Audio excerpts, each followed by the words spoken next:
வணக்கம். புலக்கன் செய்திகளுக்காக கீர்த்தி சதீஷ். உலக அரசியல் மற்றும் மோதல்கள் தொடர்பான செய்திகள். மத்திய கிழக்கு பதட்டம் தொடர்கிறது. அமெரிக்கா ஈரான் இடையிலான மோதல்களுக்கு பிறகு தற்காலிக அமைதி நிலவினாலும் சூழ்நிலை இன்னமும் பதட்டமாகவே உள்ளது. ஈரான் துறைமுகங்களுக்கு அமெரிக்க கடற்படை தடை விதித்துள்ளது. இஸ்ரேல் லெபனான் பேச்சுவார்த்தை. பல ஆண்டுகளுக்கு பிறகு இஸ்ரேல் மற்றும் லெபனான் நேரடி பேச்சுவார்த்தை நடாத்தியுள்ளன. ஆனால் ஹெஸ்புல்லா இதற்கு எதிர்ப்பு தெரிவித்துள்ளது. உலக நாடுகளின் அமைதி கோரிக்கை பல நாடுகளிலிருந்தும் முன்வைக்கப்பட்டுள்ளது. UN உடனடியாக சண்டை நிறுத்தம் வேண்டுமென வலியுறுத்துகிறது. அத்தோடு மனிதாபிமான உதவிகளை அனுமதிக்கவும் கோருகிறது. போப் பிரான்சிஸ் உலக அமைதிக்காக பிரார்த்தனை செய்யுமாறு அழைப்பு விடுத்துள்ளார். போர் மனித குலத்துக்கு தீங்கு என்றும் எச்சரித்துள்ளார்.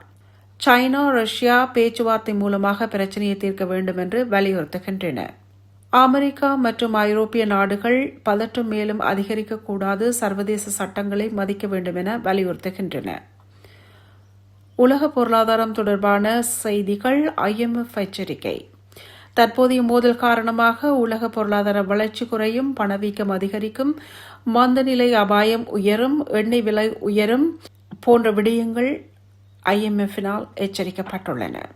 புதிய பிரச்சினைகள் தொடர்பான செய்தியொன்று. போரில் பணம் சம்பாதிக்கும் நடைமுறை. சில ஆன்லைன் தளங்களில் உலக நிகழ்வுகள், அதாவது போர் மற்றும் தேர்தல் மீது பந்தயம் வைப்பது அதிகரித்து வருகிறது.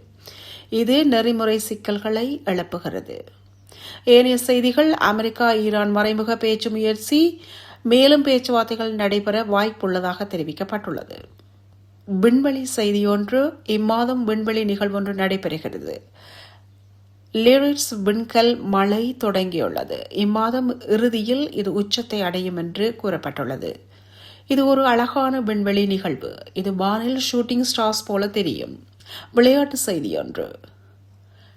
உலக ஸ்னூக்கர் சாம்பியன்ஷிப் தகுதிச் சுற்றுகள் முடிவடைந்திருக்கின்றன. தகுதிச் சுற்றுகள் இப்போது முடிவடைந்த நிலையில் இறுதிச் சுற்றுக்கு வீரர்கள் தேர்வு செய்யப்படுகின்றனர். இறுதிப் போட்டி ஏப்ரல் மாதம் நடுப்பகுதியில் தொடங்குகிறது. நன்றி.